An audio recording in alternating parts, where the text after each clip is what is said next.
Fala, pessoal. Boa noite mais uma vez. A gente tem a intenção hoje de trabalhar algumas questões, e essas questões relacionadas a fundamentos de enfermagem e legislação de enfermagem.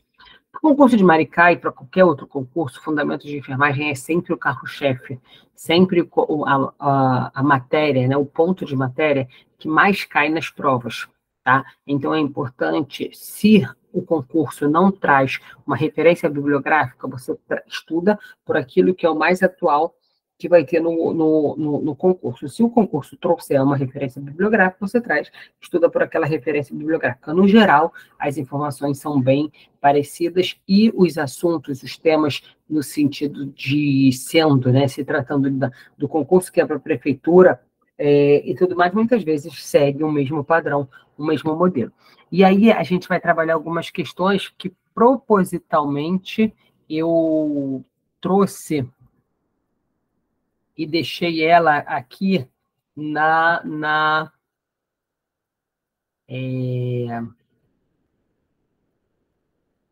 cadê? No Word, que eu propositalmente deixei aqui para vocês. Tá aparecendo legal para vocês, gente? Me fala se está aparecendo legal para vocês. Me dá um okzinho, alguma coisa assim. Tá? Ok? Tranquilo? Aparecendo para vocês? Ótimo. Olha só. Banca da Prefeitura de Maricá. É a banca COSEAC UF. COSEAC é a banca que administra, que toma conta de todas as provas relacionadas à UF, Universidade Federal Fluminense. Você vai ter um concurso agora no início do ano. Então, eu trouxe questões exclusivamente que sejam direcionadas para esse ponto e que também são úteis para outras provas, outros concursos. A primeira questão, ela fala assim, para um cliente, essa primeira questão, ela é da prova que foi em 2015. Então, assim, a prova foi em 2015 e a gente tem um tempinho para esse conteúdo acontecer, né? Então, como é que eu fico ligada? Cálculos de medicamentos. Já saibam que é comum em todo e qualquer concurso. Ina Costa, diga-nos.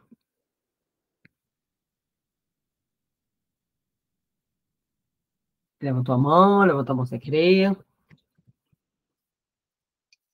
Quer escrever? Fala com a gente. Escorregou a mão sem querer. Qualquer coisa, escreve aí, tá? Tranquilo. Olha só. E aí a questão fala assim, para um cliente que é portador de diabetes mellitus, foram prescritas 30 unidades de insulina subcutânea. Lá no hospital, eu tenho 100 unidades internacionais por ml e seringa de 3 ml. Qual a quantidade em ml da insulina a ser aspirada e aplicada? É de quanto? Galera, cálculo de medicamentos, se você for lá no YouTube, tem uma pinca de vídeo meu falando sobre medicamentos. E aí você vai me falar aqui, qual é a fórmula da insulina? Qual é a fórmula da insulina? Me ajuda aqui, me ajuda a te ajudar. Fórmula da insulina, a gente fala de para ser feliz. Ou comumente chamamos de para sempre Flamengo. Eu inventei essa fórmula, apesar de eu ser vascaína, né? E o Flamengo está lá naquela fase que não está legal. Então, PSF, prescrição seringa frasco. Então, ó, anota aí para quem não estava lembrando disso. Isso daí você tem que saber para todo e qualquer concurso. Estou colocando lá nos comentários. Prescrição.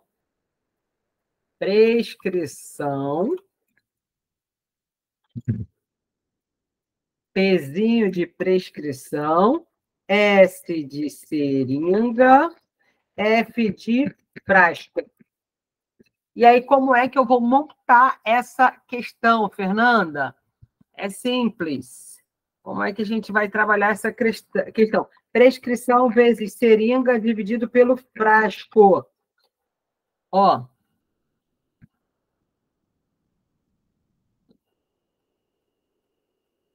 Prescrição dividido pela seringa vezes vezes a seringa dividida pelo frasco. Galera, qual que é a minha prescrição? Me fala aí. Foi prescrito 30 unidades, certo? De quanto é minha seringa? 3. De 3 ml. Como é que eu coloco aqui minha seringa? Hein? Como é que eu coloco aqui minha seringa? Quantas unidades que são? Quantas unidades que são? Bora, galera. A gente não vai ter questão arroz com feijão, não. Quero ouvir a participação de vocês. Ó, seringa 100 ml, 100 unidades internacionais a cada 1 ml. Então, a minha seringa de 3 ml, cada 1 ml, galera, tem 100 unidades internacionais. Então, ó, 300 minha unidade internacional. Quanto é meu frasco? É isso? É isso ou não é isso? É isso ou é isso aqui? Como que a gente faz aqui? Quero que... Então, para cada ml, temos 100 unidades, não é isso? Sim, isso daí é uma regra básica, 1 ml é igual a 100 unidades internacionais. Isso é uma regra do jogo básico para tudo. Um frasco de uma seringa de 1 ml significa que tem 100 unidades curriculares. 100 unidades internacionais. E 1 ml, né, dentro do contexto do cálculo de medicamentos, também equivale a 20 gotas. Se a gente for trabalhar com gotejamento. Tá? E aí, ó, eu quero só saber se aqui na seringa eu coloco esse 300 mesmo. Vocês que vão me ajudar. Como que a gente trabalha aqui nessa seringa?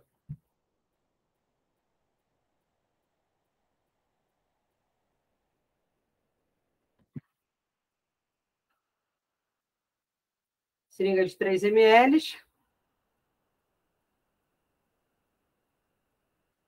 Como que a gente vai fazer aqui? 3 3 o que, Ingrid, que você me fala?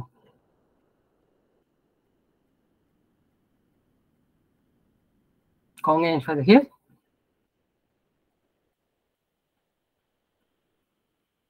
Eu vou nessa questão e depois eu volto, hein?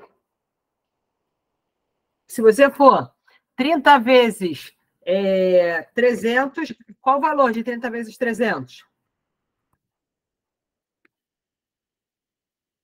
Lembrando que você não vai ter na tua prova a calculadora, tá?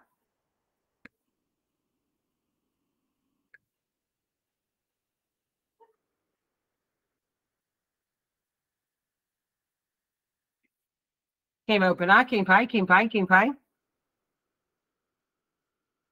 Ninguém? Ó, vou fazer o seguinte, vou pular a questão e vou voltar nela depois para vocês pensarem sobre isso. Fala. 30 vezes 300, 900? 30 vezes 300 dá 9.000, né? Mas a minha pergunta é, aqui na seringa, a gente coloca 300?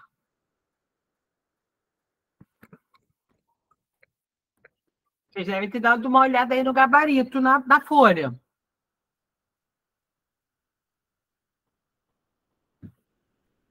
Foram prescrita, prescrição de 30 unidades, seringa de 3 ml, frasco de 100 unidades, né? Então, frasco aqui, seringa. Tem um item aqui que não está batendo. Pensei que colocasse um onde, o Duda? No 300?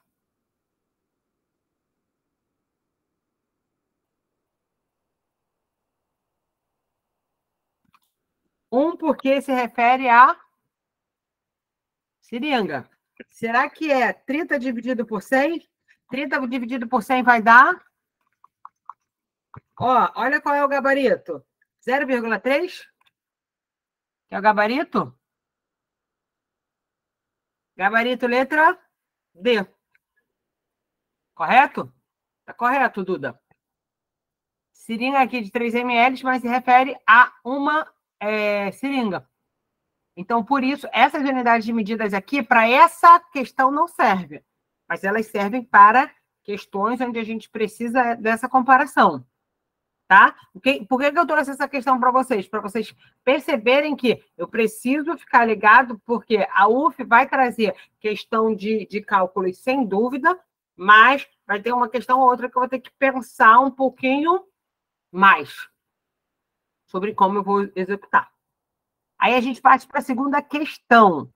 A segunda questão, ela me fala sobre, para eu infundir em 1h30, 180 ml de solução fisiológica, o número de microgotas que deve correr em 1 minuto é de quanto? Primeiro ponto, galera, microgotas. Qual é a minha fórmula de microgotas? Ó, microgotas é igual volume dividido pelo meu tempo. E esse tempo é em horas. Então, ó, microgotas é isso daqui, volume dividido pelo meu tempo. Isso é microgotas. Aí você vai falar assim, Fernanda, qual é o meu volume? O meu volume é 180 ml. Qual é o meu tempo? 1h30. Aí, ó, olha só, onde que o pessoal erra. 1h30. 1h30 é igual a quantos minutos, galera? 1h30 é igual a quantos minutos no total? Anota aí, fala aí, escreve aí para a gente discutir. 90 minutos. Hã? 90 minutos. 90 minutos. Galera, 1 hora não são 100 minutos. Parece óbvio, mas o pessoal erra aqui. Então, tempo em hora. Eu coloquei aqui, mas a gente nem vai precisar dele, tá? O tempo em hora dividido por 1,5. Fernanda, qual que é o meu gabarito? Qual que é o gabarito, galera? Gabarito é 180 dividido por 1,5 é igual a 120 microgotas por minuto. Gabarito, letra A. Eu podia te pedir as microgotas, eu podia te pedir, te dar o volume, o tempo em minuto, mas eu joguei o tempo para hora, porque aí eu uso essa fórmula aqui. Fernanda, se você usasse o microgotas em minuto, volume, aí é outra fórmula, tá? Ó, volume dividido pelo tempo, só que esse tempo, volume vezes, né? Vezes 60, só que esse tempo ele é em minuto. Vocês lembram de Coy Salteado sobre fórmula de cálculo de medicamentos? Isso daqui é um outro modelo da fórmula. Vou botar em vermelho aqui. Isso daqui é... Só que uma fórmula está em hora, uma fórmula está em minuto. Dica que a Fernanda sempre dá. Use a fórmula, uma única forma da fórmula.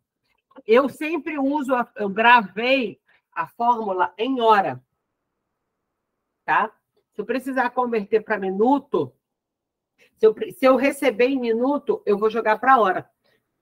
Por quê? Para mim, é mais fácil gravar 2 fórmulas do que 4. É claro que eu acabo gravando 4 porque eu tenho que explicar as 4. Mas, assim, fórmula de microgotas, volume dividido pelo tempo, ponto final. Fórmula de macrogotas, volume vezes 3 dividido pelo tempo. Acabou. Todo mundo sabe as fórmulas, né? Os cálculos de medicamentos de cabeça, galera? Ok? Vocês sabem? É tranquilo para vocês? Não, não é tranquilo? Sim.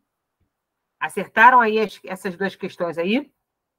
São 2 provas da banca COSEAC, tá? Uma outra questão é o concurso de 2015 foi um concurso que tinha muita questão de cálculo. Muita questão de cálculo mesmo. Uma chuva. Aí já o concurso de 2023, ele tinha uma quantidade menor de cálculo, mas não deixou de ter questão de cálculo também. Mas tinha aí uma quantidade que era um pouco menor do que a quantidade. Então, o que eu sempre te aconselho? Fernanda, o que eu devo fazer? Eu sempre sugiro que você pegue a prova da COSEAC e grave que você vai precisar ter um entendimento sobre cálculos. Você vai precisar. Aí, olha só, essa questão aí é uma questão que eu gosto, é uma questão de penicilina benzatina, que, na verdade, é uma questão de regras de 3. Eu tenho que administrar 3.500.000 unidades. 3.500.000 unidades. Só que eu tenho um frasco de 5.000 que foi diluído em 8 ml. Quantos eu vou precisar? Isso é uma regra de 3, ponto final. Primeira linha, eu sempre coloco aquilo que eu tenho. Na segunda linha, na linha de baixo, eu coloco aquilo que o problema me dá. Então, o problema fala que eu tenho, o frasco é de 5 milhões. E aí, ó, eu já te sugiro não deixar de escrever com o ponto, o número. Sabe por quê? Porque é muito zero, e se você não escrever, pode ser que você erre. Então, ó, eu tenho 5 milhões de unidades em 8 ml. Só que eu preciso de quanto? 3.500.000. Então, na primeira linha, é o que eu tenho, na linha de baixo, é aquilo que eu preciso. Então, vai ser 5 milhões vezes quanto, galera? Opa, vezes X. O de cima multiplicado pelo de baixo, cruzado. 3.500.000 vezes 8. 5 milhões vezes X, galera. Quem tem dúvida? Alguém tem dúvida? 5 milhões vezes X. 5 milhões de X. 3.500 vezes 8. Lembrando que você não vai precisar, você não vai poder usar a calculadora. Então, é importante você tentar fazer de cabeça. 3,5 mais 3,5, 7. Mais 7, mais 7, mais 7, vai dar quanto? 28 milhões. Aí, ó, letra para lá, número para lá. X é igual a 28 milhões. Fernanda, eu não sei fazer cálculo de cabeça. Tudo bem. Você bota no papel. Eu sempre falo que quem quer fazer concurso, quem quer passar em concurso, tem que saber tabuada. Se você não sabe tabuada, é importante que você estude a tabuada. 5,6 ml. ml, que é o que ele queria. Gabarito, letra. Número 3. Gabarito, letra. Por que o gabarito aqui eu botei como letra B? Gabarito é letra D, certo? Sim. O gabarito é letra D nesse, porque eu acho que é letra E, não? Por que você acha que é? Porque a unidade de 5.000, eu sei que ali no enunciado está com 8, mas geralmente a gente usa 10, porque eu não vou saber explicar. E pelo gabarito da prova, eu também acho que está letra E. Não, o gabarito está letra D. Sabe por quê? 5 milhões, ele foi diluído para 8 ml. Não necessariamente ele vai ser diluído para 10 ml. Por quê? No geral, vai ser, sabe como? Pelo volume, não vai poder... Bezetacil, não vai poder ser administrado nos dois... em um lado só do glúteo, por exemplo. Vai ter que ser dividido em duas administrações. Então, vai ser como se fosse 2,8 em uma, 2,8 de outro lado, seja do dorsoglúteo, seja da coxa, seja de onde for. Entendeu? Concorda comigo que primeira linha é aquilo que eu tenho. O problema fala que eu tenho um frasco de 5 milhões e que vou diluído para 8. Então, eu tenho a unidade internacional e os 8 ml. Embaixo é aquilo que eu preciso.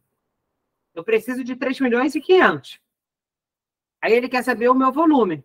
5 milhões vezes X, 3.500 vezes 8. 3.500 vezes 8, no cálculo de vocês, deu 28 milhões? Confere lá para você ver. Você pode até dar uma conferida Mas acho que é isso mesmo, porque se você cortar os zeros ali, né? Todos os zeros, bota 28 dividido por 5, vai dar 5,6. Sabe por quê? Se você for pelo raciocínio lógico, 28 vezes 2 dá 56. Uhum. Aí se divide por, né, a 10ª parte, e aí entra numa outra parte de raciocínio lógico. Assim, Porque dependendo até da questão, você não precisa nem fazer essa conta imensa, né? Que esse zero é só para atrapalhar a tua vida. Só para atrapalhar. É só para confundir. Mas, assim, o que eu sempre sugiro, coloca o zero embaixo do zero, a vírgula embaixo da vírgula, certinho, para você não bagunçar na hora de você organizar a tua prova. Tá? Fala, Lorena.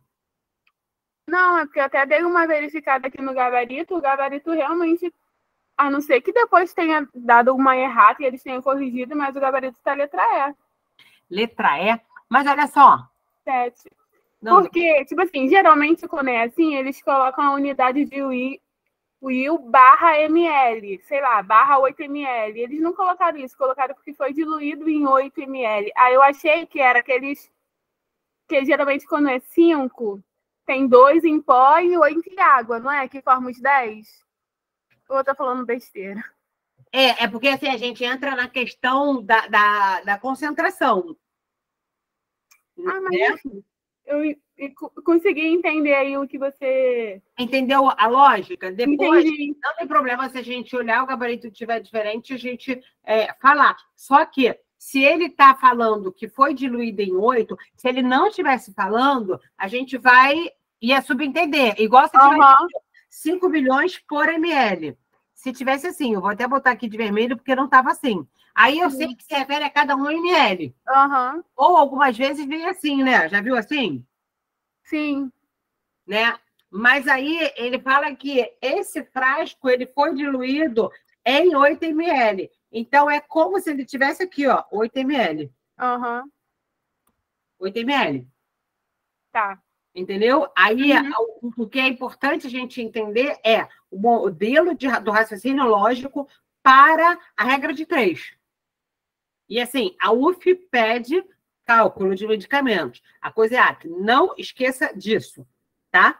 E aí, o meu voto não, a minha opinião, eles vão vir com a prova específica de enfermagem, com as 30 questões específicas de enfermagem, voltadas para, basicamente, 2 matérias. Fundamentos de enfermagem, saúde pública. E pouquinha coisa de emergência, pouquinha coisa de saúde da mulher, materno infantil, pouquinha coisa de médico cirúrgico. Mas agora, fundamentos de enfermagem, que é a execução do que o técnico de enfermagem faz, eu não tenho dúvida que eles vão vir. E é um modelo de prova que a COSEAC faz. Muito no que o técnico de enfermagem vai fazendo no dia a dia dele. Acho até, Fernanda, que por eles terem essas últimas provas deles tem pouco cálculo, por exemplo, a de 2015 veio com bastante, a de 2018 veio com bastante, então eu acho que essa também deve vir com umas questões, assim, umas 3 ou 4 de novo de cálculo. Eu também. E sabe por quê? O que eu acho ótimo nesse quesito é o cálculo de medicamentos faz muita gente errar. Cálculo simples. Faz muita gente errar. E aí, o que é bom, por que é bom assim, né?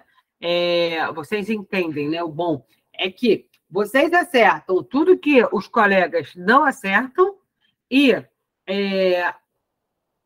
a pessoa... Você acerta tudo que todo mundo acerta, você tem que acertar. E você acerta tudo que o pessoal não acerta. Você tem que acertar. Porque é justamente nisso que vai fazer ali o processo de diferença. Tá? A gente não pode acertar só o que todo mundo acerta. Isso daí eu te digo que é por obrigação. Mas assim, você tem que acertar aquilo que o pessoal empaca. Você quer ver uma coisa? Os tipos de insulina. Isso é uma questão COSEAC 2015. Com relação aos tipos de insulina, pode-se afirmar que ele te pede, ele fala que você tem que saber sobre todos os tipos de insulina. Que ele quer saber qual é a opção verdadeira ali, na questão 4. E aí, minha pergunta para vocês, em relação à questão 4. Ultra rápida tem aspecto leitoso e é administrado por via subcutânea? A ultra rápida?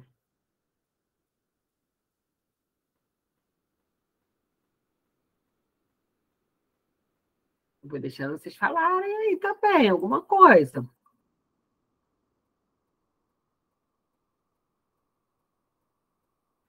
Tem aspecto leitoso?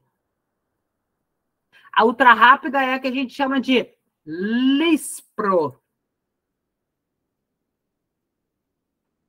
Lipro. Ela tem aspecto leitoso?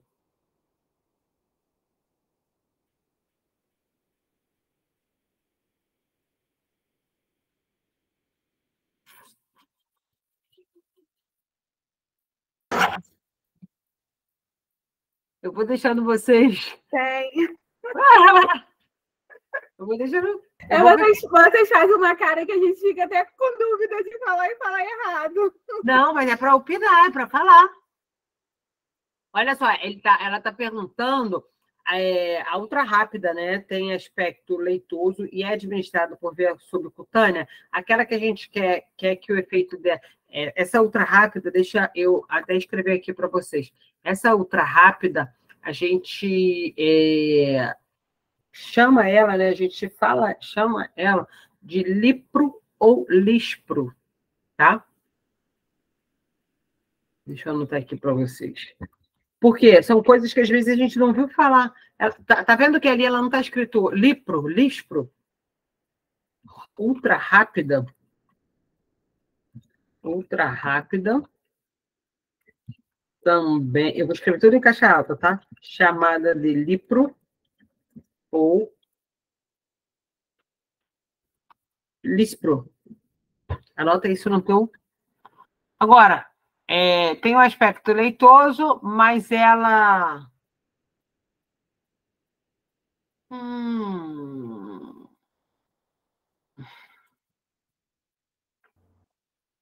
Eu acho que é a letra B. Não sei. NPH, ela geralmente não tem aspecto leitoso, tá? Então ela não é correta.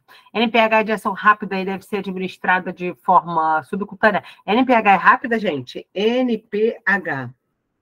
Tem ação que demora quanto tempo, gente?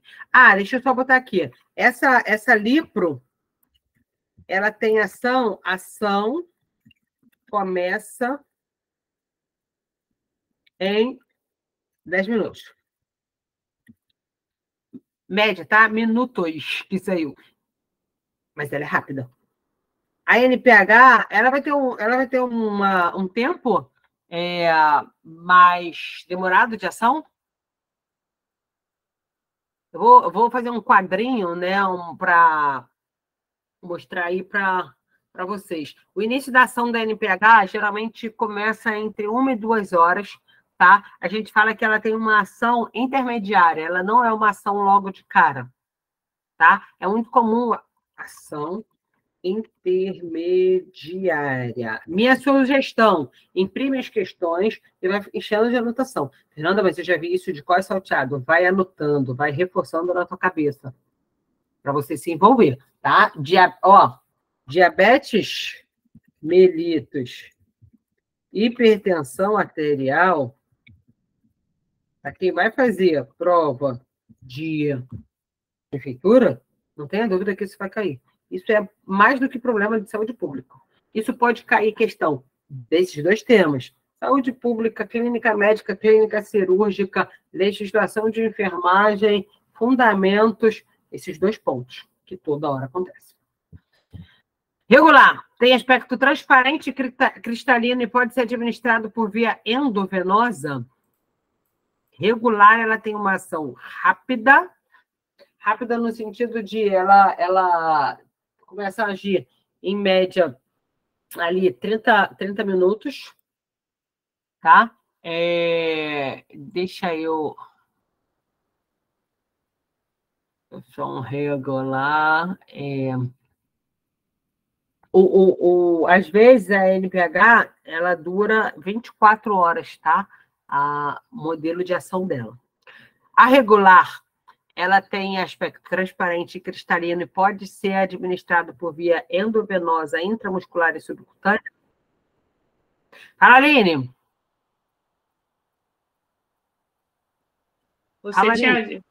Você tinha dito que a NPH começa a agir entre 1 e 2 horas, foi isso? Sim, a NPH. Eu vou aproveitar para fazer um quadrinho para vocês e vou mandar até lá no grupo depois, para vocês, tá? A NPH, ela costuma agir entre 1 e 2 horas e pode agir por até umas 18 horas, varia. É claro, gente, que a gente está falando de um padrão, mas o que você tem que saber é que a pessoa fez um pico de glicemia. Se ela tem uma ação intermediária, você concorda comigo que você não vai administrar uma NPH? O paciente chegou na urgência, lá na emergência, com glicemia 600 e pouco. Você vai colocar uma de ação ultra rápida. Você quer que a ação dele seja rápida. Em contrapartida, a regular, ela pode ser por via endovenosa, intramuscular e subcutânea. Quando eu estou falando de uma via endovenosa, eu estou falando que o efeito, ele começa a fazer em quanto tempo? Qualquer medicação endovenosa começa a fazer o efeito com quanto tempo?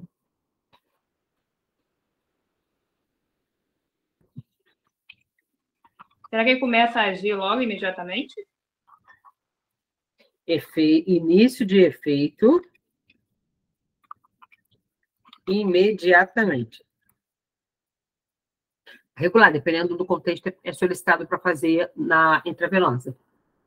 A ação ultralenta, ela tem um aspecto límpido e tem o seu efeito entre 1 e 5 minutos. Gente, o nome dela é ação ultralenta. Se ela tem uma ação ultralenta, ela vai começar a fazer o efeito entre 1 e 5 minutos, gente? Me fala aí. Acho que não, né? Pela lógica, não. Não tem lógica. Concorda que não tem lógica essa? A pré-misturas são insulinas NPH irregular, misturadas no mesmo frasco em proporção fixa e devem ser administradas por via endovenosa. Tá vendo? Gabarito da questão número 4, galera. Qual que é o gabarito da questão número 4? Letra C. A regular, ela pode ser administrada dessas 3 formas. Fernanda, insulina, ela é majoritariamente administrada por qual via? Subcutânea. E aí, não tem nenhuma questão que fala isso, mas eu vou te lembrar.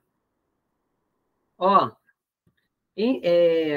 subcutânea, eu tenho que ter a alternância nos locais para evitar, nos locais de aplicação, para evitar lipodistrofia. Certo? Lembra? Essa palavra aqui, toda hora ela está em alguma coisa relacionada a diabetes.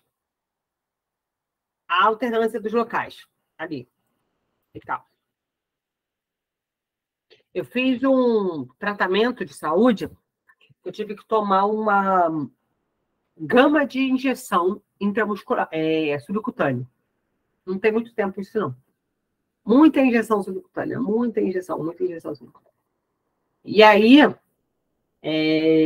que aconteceu?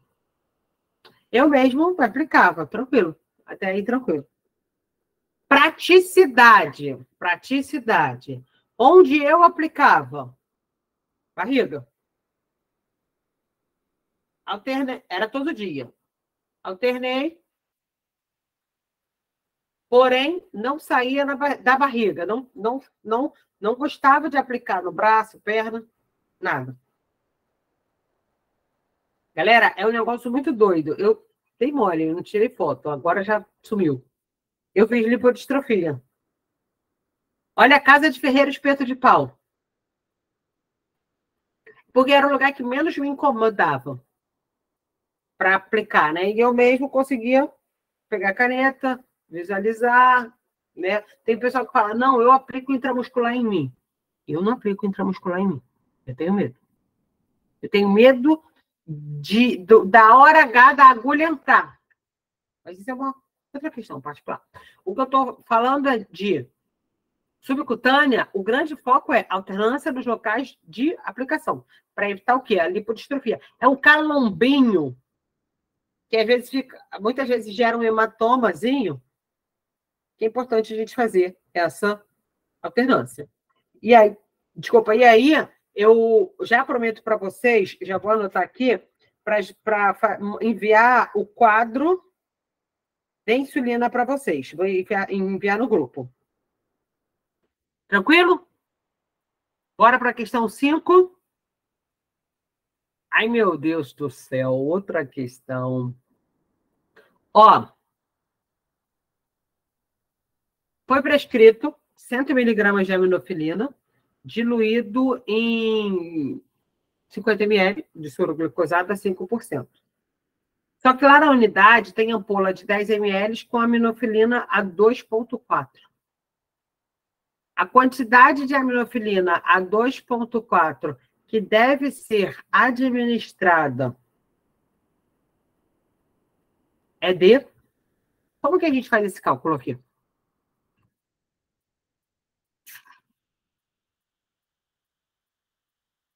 Me fala aí, me ajuda aí. Regra de 3? Como? Vamos embora que foi questão da UF.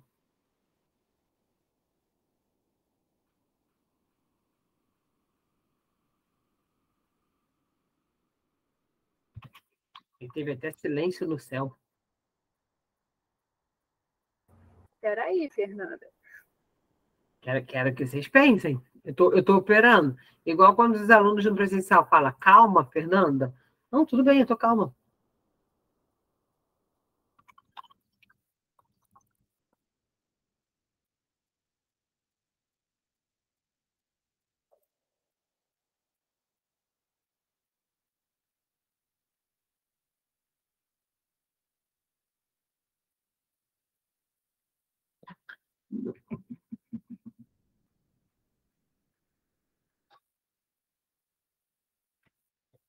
Cento e oitenta ml, sobre 50 ml é 5%.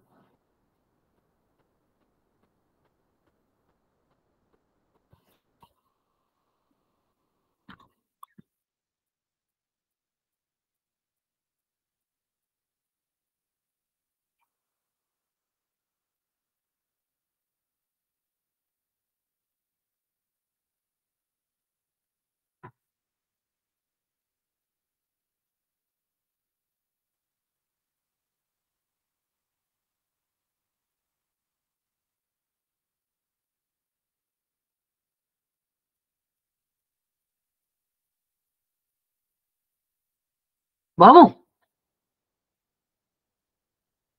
Quero saber se vocês estão tentando fazer.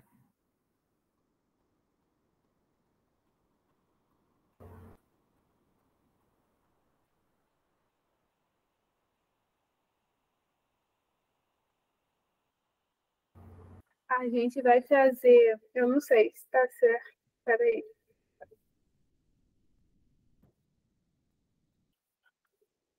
Vai rolar uma conversãozinha também.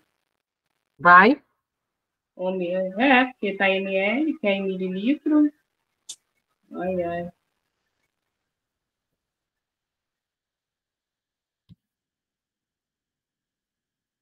Ó, 10.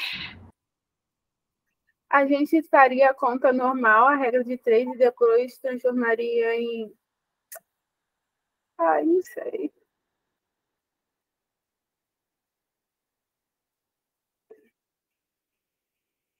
Depois converteria para ml? A prescrição fala que ela tem que tomar 2,4% de aminofilina. 2,4%. Ó, 180 miligramas e está a 2,4. Eu vou precisar lembrar e voltar em algum canto nisso daí. Vou fazer o seguinte, vou passar adiante, daqui a pouco a gente volta nessa questão. Eu quero futucar a cabeça de vocês. Ó, considerando a administração de medicamentos por via intradérmica, via de administração, nossa, estava muito nessa prova. Identifique se são verdadeiras ou falsas. Por ser a derme pouco extensível, deve-se tomar cuidado com o volume utilizando o máximo de 0,5 ml. Isso é verdadeiro? Me parece que sim, né?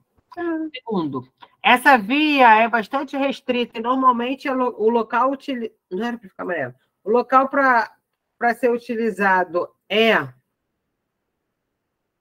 face anterior da coxa ou região do abdômen? Intradérmica, gente?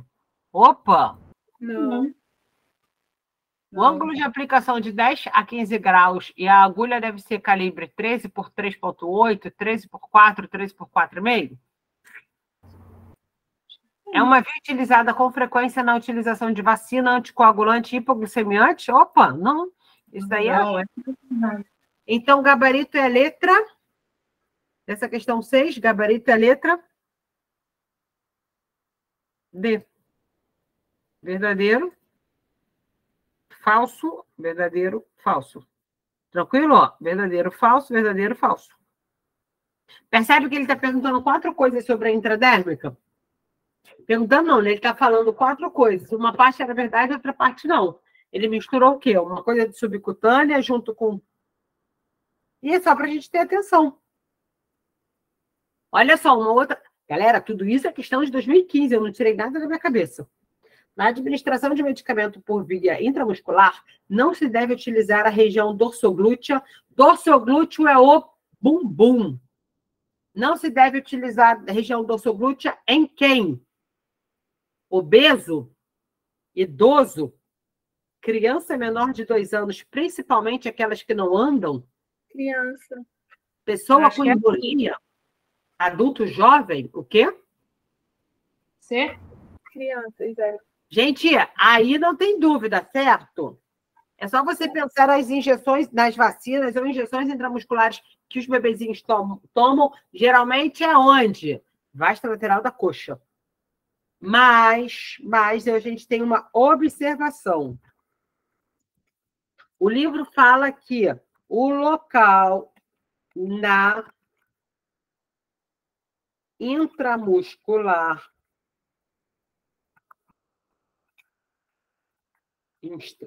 na intramuscular, o local preferencial deve ser o ventroglúteo. Para qualquer pessoa, por ficar longe de inervação e coisas do tipo, e aguenta um volume maior do que deltoide, tá? Por mim, esse tipo de questão cairia na prova. Isso é uma observação. Sabe que a gente geralmente aprende no curso técnico é justamente a injeção intramuscular no bumbum, mas é uma das que a gente, muitas vezes, contraindica, pelo risco do nervo ciático. Mas se por acaso tiver que ser no dorsoglúteo, você faz quadrante superior externo, lado de fora, para administração. Tranquilo? Considerando-se os processos básicos de cuidado de enfermagem para a promoção de segurança do paciente, recomenda-se sempre utilizar 8. Sempre utilizar idade, sexo, diagnóstico, número do leito para identificar o paciente? Diagnóstico, gente. Que antes de desconectar os sistemas, se realize a desinfecção das conexões e dos catéteres com a solução alcoólica, antisséptica alcoólica e gase, antes de desconectar. Utilizar somente equipo e transparente ou de cor verde na infusão de dieta interal. Uso de luva para substituir a necessidade de higienização das mãos. O que é isso, gente? Pelo amor de Deus. E que antes e após a realização de procedimentos, lavem as mãos com água com sabão ou com antisséptico ou higienize com uma formulação iodada. É isso, gente. A lavagem das mãos ela é substituída por alguma outra técnica? Você pode deixar de lavar a mão várias vezes ao dia para usar alguma outra técnica isolada? Não. Gabarito da questão número 8 é a letra B. É a letra B. Antes de desconectar, eu tenho que fazer a desinfecção. Tá? A segurança do paciente, tem até uma postagem que nós colocamos aí, que é importante vocês fazerem, né? Anotarem ali e fazerem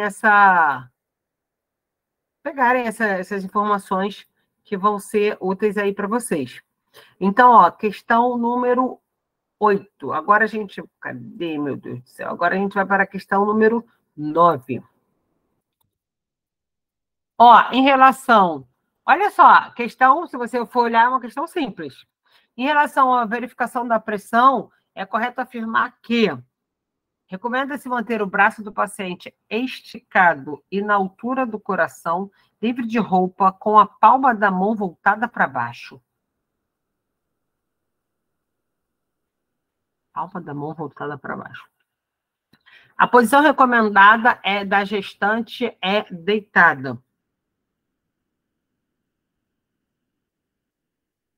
Tem essa recomendação? Em idoso, pode acontecer a pseudohipertensão, caracterizada pelo nível de pressão falsamente elevado pelo enrijecimento da parede da artéria. Pode acontecer isso? Ao desinflar o manguito, determina-se a pressão diastólica no momento do aparecimento do primeiro som e sistólica no desaparecimento do som. Opa, misturou aí. Sistólica. Pressão arterial sistólica. Pressão máxima. Contração do coração. Pressão arterial diastólica. Mínima. Relaxamento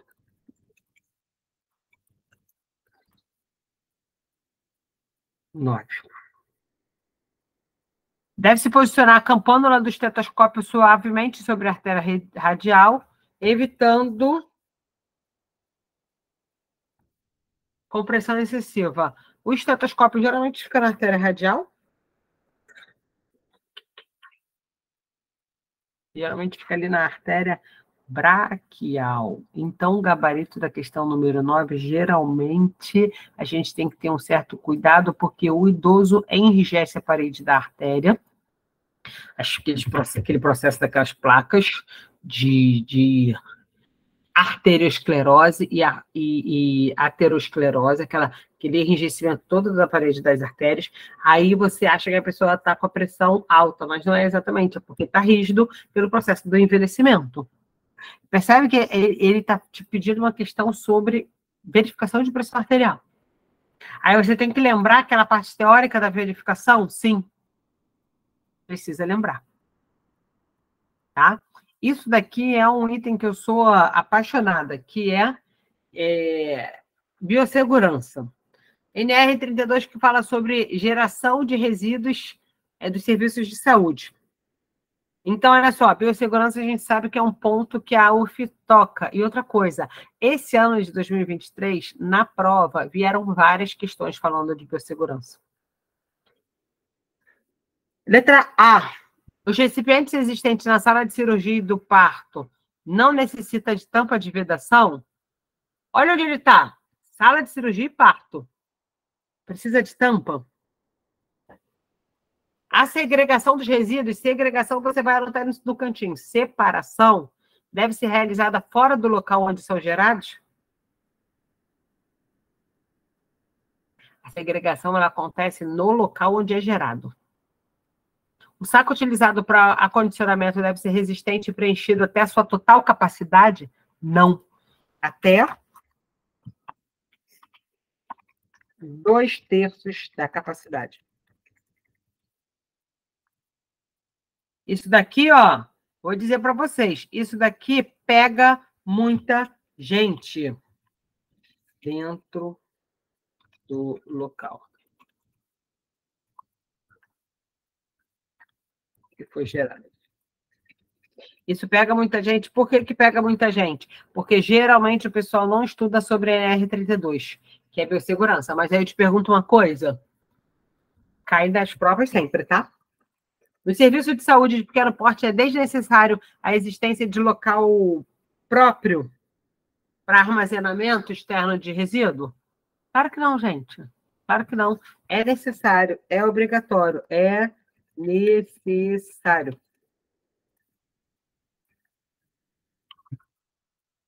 Para os recipientes destinados à coleta de material perfuro-cortante, o limite máximo de enchimento deve estar 2 centímetros abaixo do bocal? Não, 5 centímetros abaixo do bocal, da tampa, né? Que a gente fala. Então, olha só, tem algumas coisas da NR32 que eu tenho que saber números. Percebe? Até o total? Não. Como é que você vai condicionar um saco de lixo até ali o limite? Eu estou falando de lixo contaminado. Então, Fernanda, qual que é o meu gabarito? O gabarito da questão número 10 é a letra A. Vocês têm dúvida com relação à questão de NR32? Essa daí me pegou, porque eu jurava que era E. Porque eu não me atentei na numeração. Uhum. Mas fica atenta, porque geralmente eu não vou dizer que é uma pegadinha, mas assim, é justamente o detalhe que é o que vai deixar a gente... E aqui, olha só, o único lugar que não precisa de tampa é a sala de cirurgia e a sala de parto, que muitas vezes acontece cirurgia. Que é por quê? Pela dinâmica do local, imagina você toda hora tirar a tampa, ou você pisar no pedal para tirar a tampa, para a tampa subir. Então, não tem tampa. Único local. Únicos locais, 2 locais. Tá? Então, assim, depois eu vou até mandar um link para vocês de uma aula minha dele, NR32, que é importante vocês darem uma olhada. Tá? E NR32 geralmente vem acompanhado em diversos concursos. Tá? O outro ponto que eu sempre gosto de falar também é a questão de posição para exames. Ou posições cirúrgicas. Aí está falando sobre Trendelenburg. Trendelenburg a gente coloca o paciente como? Isso daí é fácil para vocês falarem. Qual o gabarito da letra da número 11?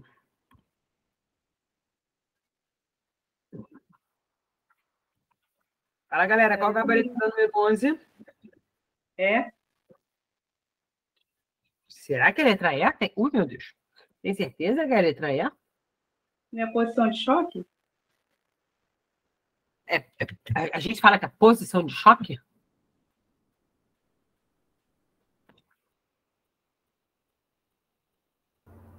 Eu lembro que é a letra Hã? deitado dorsal com a cabeça em nível mais baixo que o resto do corpo.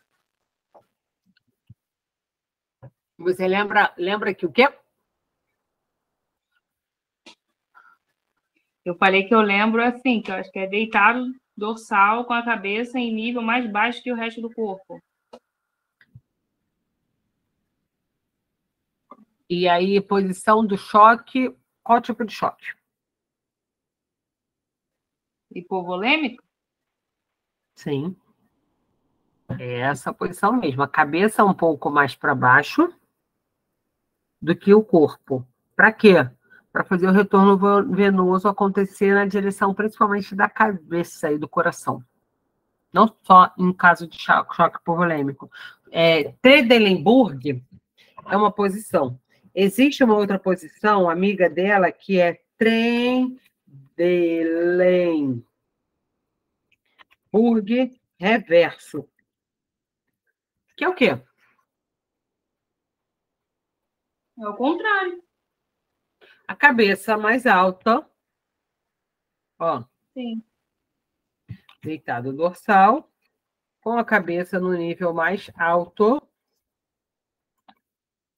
que o resto do corpo. Mas o Trendelenburg reverso, ele também é chamado de...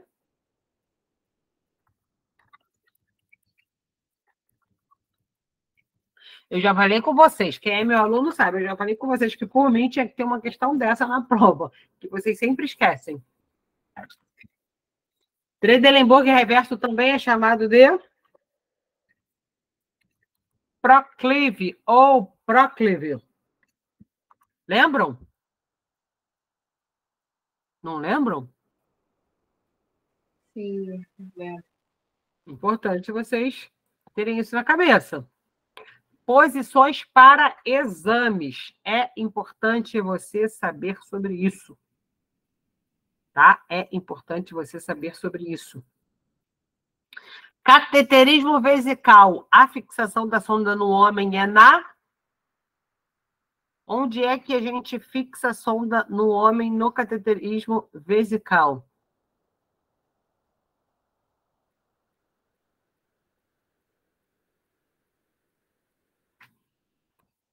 Bora, galera, quero ouvir vocês falando.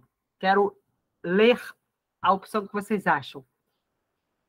Cateterismo vesical. Para começar aqui, para a gente lembrar, nós temos dois modelos.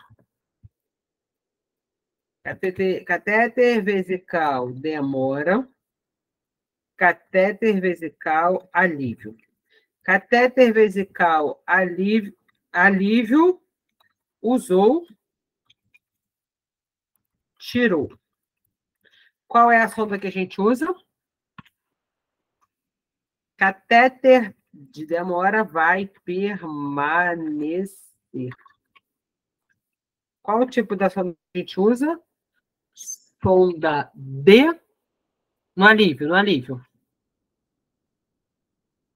Aqui vai permanecer a sonda D. São coisas simples que muitas vezes vem perguntando, tá?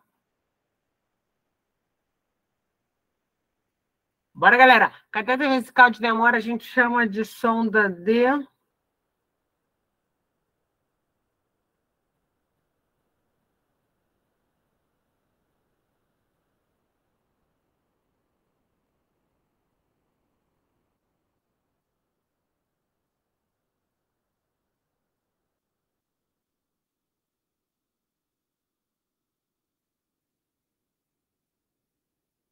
Ninguém fala comigo.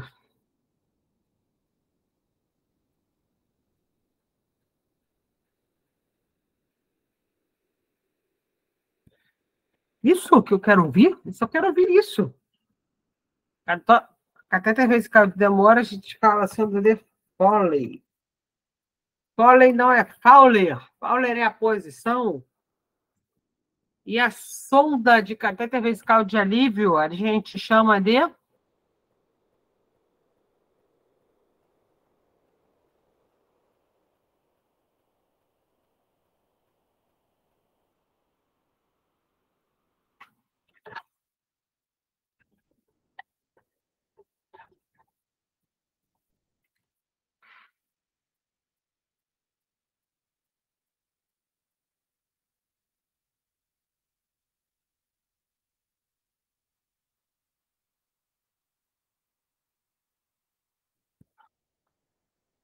Hein, galera? Catéter vesical de alívio a gente chama de...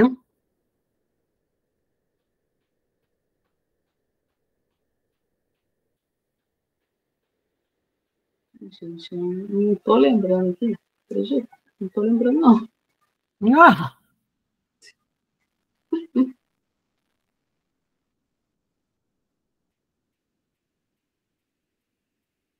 Sonda de Levine é qual?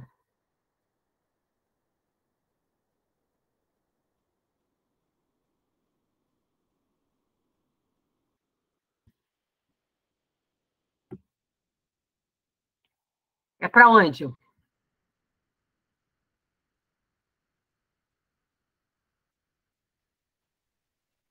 Sonda de Levine. É. De Levine é gástrica, não é? Sonda nasogástrica. Sim. Sim.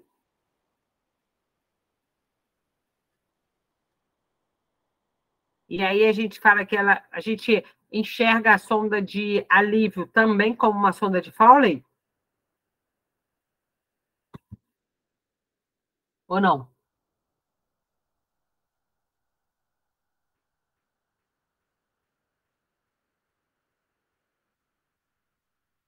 Eu só quero deixar vocês em dúvida, tá? Eu percebi. Eu só quero que vocês tenham convicção. Tá? Usou, tirou, você usa o mesmo modelo de sonda de Foley. Tá? Não tem problema, não. É esse mesmo modelo. Aí a gente fala sonda de Foley para catéter vesical, catéter vesical, Levine para sonda nasogástrica, né, Dobhoff e outros modelos também. Isso daí é importante a gente ficar lembrando. Essa questão número 12, a fixação é na região hipogástrica. Lembrando que... Região hipogástrica fica onde, gente? Me ajuda aí.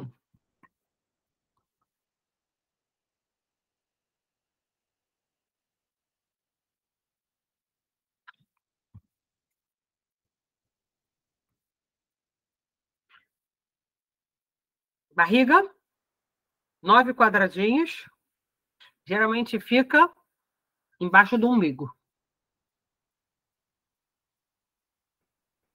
Só para você pensar, lembrar onde geralmente... Eu vou depois procurar uma foto e mandar para vocês, para a gente ter uma ideia. Tá? Por quê? No geral, não vai ser você que vai fazer a instalação do catéter vesical. Mas você vai precisar fazer a higienização. A retirada muitas vezes acontece. Tá? Então, ó, abaixo do umbigo. Ou cicatriz umbilical, vocês entendem. Essas anotações aí que você está fazendo, Fernanda, vai ficar fixado, né? Vou mandar tudo para vocês. Ah, tá. Tá? Aí, olha só, para justamente não... Porque é o grande chão para a gente... Mas é o que eu falo. Quem imprimiu, quem já conseguiu imprimir, já vai anotando, vai rabiscando, para você ir tendo ali seu conteúdo. A questão 13 fala assim, deixa ela só melhorar aqui que eu já ajeito ela. Numa situação que o paciente está com sonda nasogástrica sem drenagem que é presente náuseas, vômito e distensão abdominal, o técnico de enfermagem deve... O que o técnico de enfermagem deve fazer? Administrar antiemético por conta própria? Introduzir oxigenoterapia? Retirar a sonda nasogástrica? Aspirar a sonda com uma seringa de forma suave? Oferecer líquido para evitar desidratação? O cara já está com distensão abdominal. Então, será que eu devo aspirar? O cara já está sem drenagem, não está saindo, e ele já está com distensão abdominal. Eu tenho que ajudar a sair. E aí eu estou falando que essa sonda nasogástrica, ela está em qual posição, galera? Qual posição não? Qual função? Gravagem.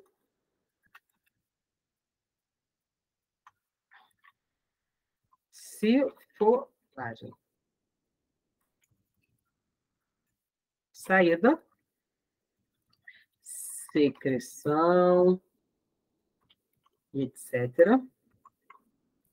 Entrada de alimentos líquidos. Tranquilo, lembra? Fernanda, eu não consigo gravar essas duas por nada. É muito simples. Ó, eu sempre falo, ó, grava uma que a outra já vai ser automática. Sifonagem é saída. Se a sifonagem é saída, a outra só serve para ser entrada. Tranquilo? Sim. Galera, quero saber se está tranquilo ou se não, Fernanda. Minha cabeça bagunçou. Isso daqui a gente está trabalhando só as questões relacionadas a 2015, tá? Só questões relacionadas a 2015. Aí, pô, uma questão tranquila. Terminologia de enfermagem. Tranquilo. Terminologia ou nomenclatura ou terminologia cirúrgica é o conjunto de termos usado para indicar um procedimento cirúrgico. Quando eu falo de esplenectomia, gente concorda comigo que o sufixo ectomia, eu estou falando sobre retirada, certo? Espleno.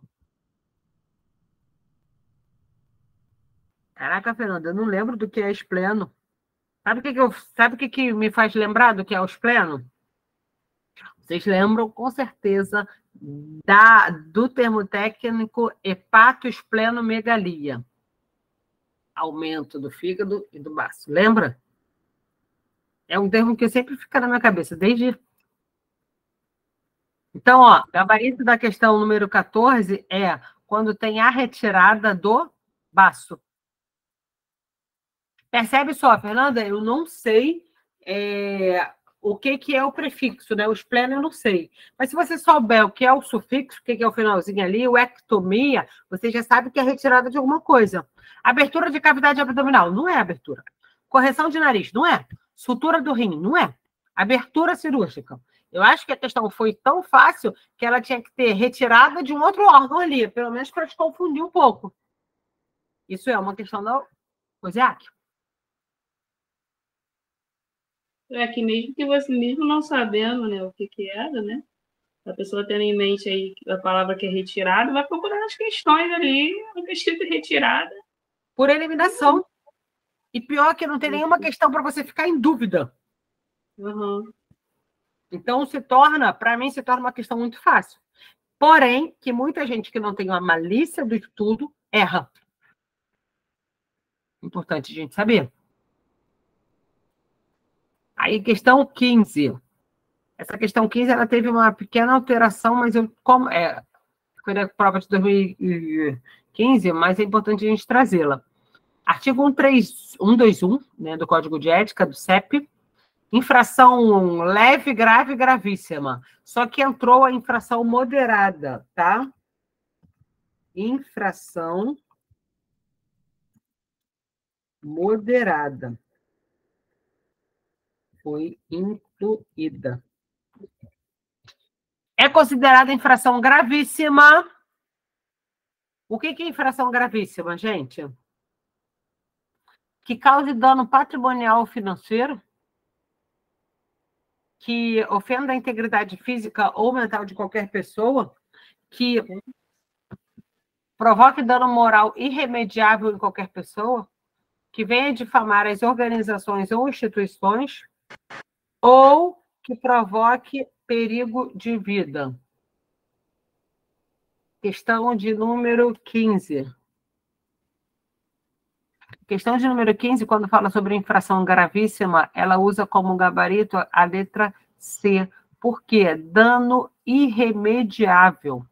Irremediável é aquilo que não tem como você voltar atrás e remediar e consertar. Tá? Amputação do membro errado. Era para amputar o membro direito, amputou o membro esquerdo. Como você vai fazer? Por mais que você coloque uma prótese nova. Tá? Gente, código de ética dos profissionais de enfermagem, você não tenha dúvida que vai estar na tua prova. Você tem que estudar isso, tá? Na verdade, você tem que estudar isso para todo o concurso. Questão 16. Questão 16 fala assim: técnico de enfermagem exerce as atividades auxiliares de nível médio técnico atribuídas à equipe de enfermagem, cabendo-lhe execução dos programas de assistência integral à saúde individual e de grupos específicos, cuidados diretos de enfermagem a paciente grave com risco de vida. Isso é do enfermeiro. Isso daí, ó, é do enfermeiro. Ele quer saber o que é atribuição do técnico, o que não é. Consulta de enfermagem é do enfermeiro. Organização dos serviços de saúde e das suas atividades técnicas. Isso é do enfermeiro. Conhecimento específico adequado e cuidado de maior complexidade. Isso é do enfermeiro. Porque aqui, ó, o técnico de enfermagem vai ter atividade auxiliar. Então, o gabarito da questão número 16 é a letra A. Ele só quer saber, é simples, se você tem um pouco de dúvida em alguma coisa, a diferença da função do enfermeiro para o técnico de enfermagem é, geralmente, alguma função de liderança, alguma função de gestão que a pessoa faça. Aí é exclusiva do profissional de nível superior. Tranquilo? Bora para a questão 17. Questão 17, olha só.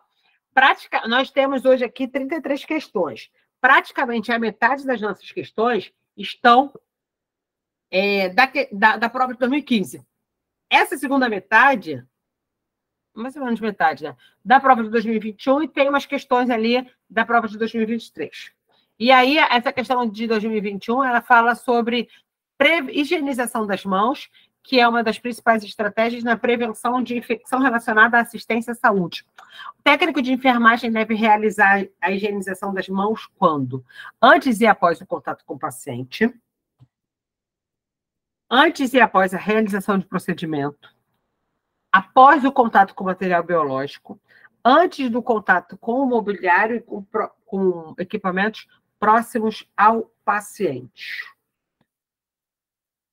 Eu estou falando sobre higienização das mãos, que é um método de prevenção, e aí ele está perguntando qual dessas questões, qual dessas opções estão corretas. Tá? A questão 17 está perguntando qual dessas opções estão corretas. Sempre relacionado à prevenção das iras, um item que eu não preciso, vamos dizer que eu não preciso lavar a mão, é quando, né, antes de eu ter o contato com o mobiliário e com o equipamento do paciente. Então, o gabarito dessa questão 17 a gente tem de que é a letra B. Porque o item 1, 2, 3 estão corretos. O item 4 não. Aqui... fala. Mas aqui você fala, antes do contato... Tá. E se fosse depois? Depois do contato com mobiliário e equipamentos próximos do paciente, eu tenho que lavar. Então, por quê? O quinto item do processo da lavagem das mãos, ele não fala sobre o antes. Ele fala sobre o depois. Percebe como é uma palavra capciosa? Maliciosa, né? Se você não estiver atenta, cai bonito. Entendeu? Isso daí já era questão de 2021. Então, assim, eu vou até mandar a foto para vocês da higienização das mãos. Isso daí vocês já devem ter, porque vira e mexe eu falo sobre isso com as turmas. É porque tem no grupo. Então, mas é importante você perceber, ó, foi uma questão. É verdade. Né? Isso daí é importantíssimo. Questão 18 fala que o paciente está lá no UPA, e aí foi prescrito 150 miligramas de ampicilina, lá tem 1 grama, diluído em 10. Após o técnico. Ai, meu Deus, o meu toque. Após o técnico realizar a diluição, como que deve acontecer?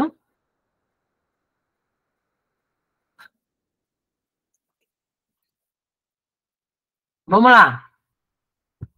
Na unidade tem frasco de 1 grama. 1 grama são quantas miligramas, galera? 1 grama igual 1.000 miligramas. Então, ó, eu tenho 1.000 miligramas para quantos ml? 10. 150 miligramas para quantos ml? X. Gente, me fala se essa questão aqui é tranquila. 1.000 vezes X é igual a 150 vezes X, vezes 10, vezes 1.000, X igual a 1.500. X é igual a 1.500 dividido por 1.000.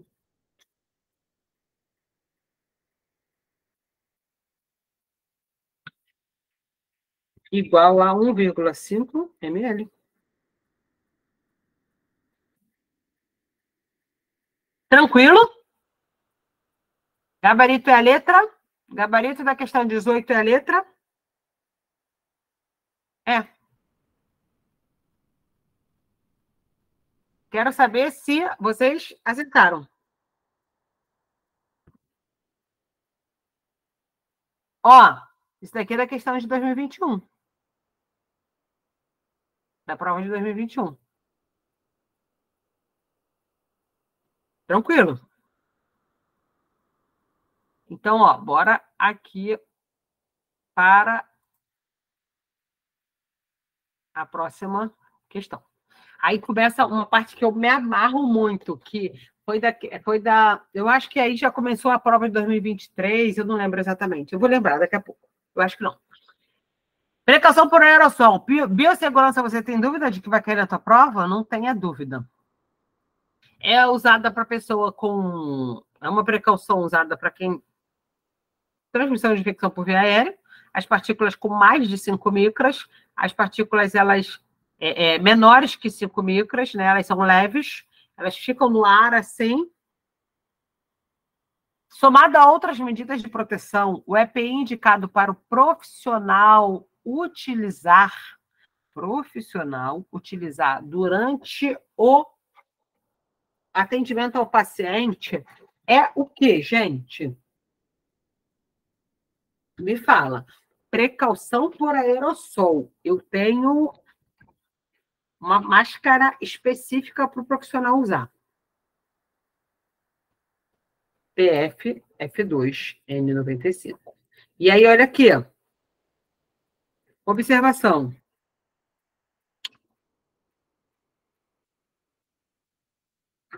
Observação.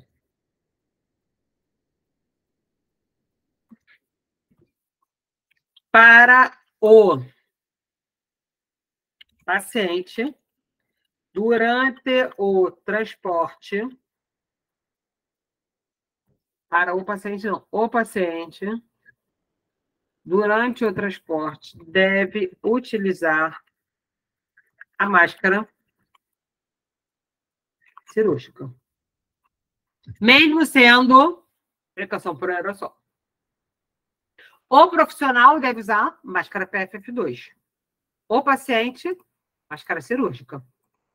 Só que, olha só, durante o transporte. Por que durante o transporte? Porque não é para o paciente que está em precaução por aerossol ficar passeando para lá e para cá no corredor.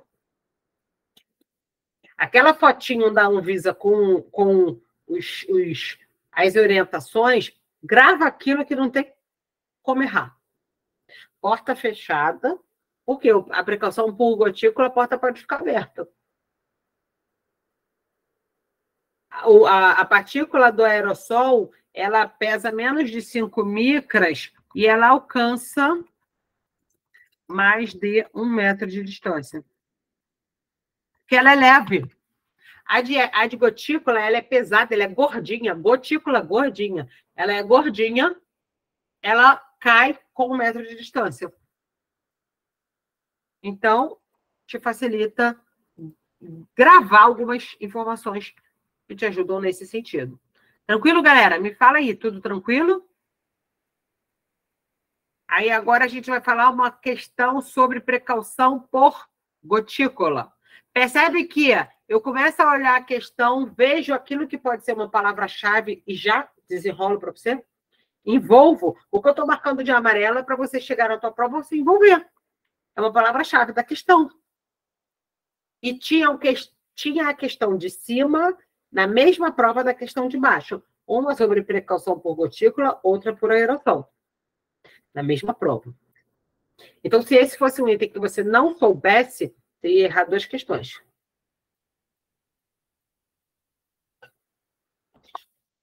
De acordo com o CDC, dentro das regras de prevenção e controle, são orientações de cuidado com o paciente em precaução por gotícula, colocar a máscara cirúrgica ao entrar no quarto do paciente, máscara cirúrgica? Sim. O paciente deve ser internado em quarto privativo? Sim. Manter a porta aberta para circulação de ar? Até se aceita, mas não é o indicado. As visitas devem ser restritas e orientadas quanto ao uso de N95 junto aos profissionais? Olha onde ela quer te pegar. Aí, na 3 e na 4. O profissional na precaução por gotícula usa N95? Não. E as visitas? Não. 3 e 4 não são consideradas corretas. A questão número 20, o gabarito é a letra E. Manter a porta aberta, você pode até deixar a porta aberta de forma esporádica, mas a indicação é sempre a porta fechada. No ruim, se não tiver outra condição, você pode deixar a porta aberta. Se a pessoa tiver que compartilhar o mesmo quarto, sendo precaução por gotícula, pode. Se aceita, mas você tem que manter o mínimo de distância de 1 metro. Por quê? O mínimo de distância de 1 metro. Lembra que a gotícula, como ela é gordinha, ela cai. Se o paciente estiver naquela tosse sem fim. Mas eu sei que vai ter hospital que vai ter direitinho o quarto de isolamento. Mas a gente também sabe que tem um monte de hospital que não tem quarto de isolamento. Tranquilo, galera? Me fala aí se está tranquilo. O que nós vamos fazer agora?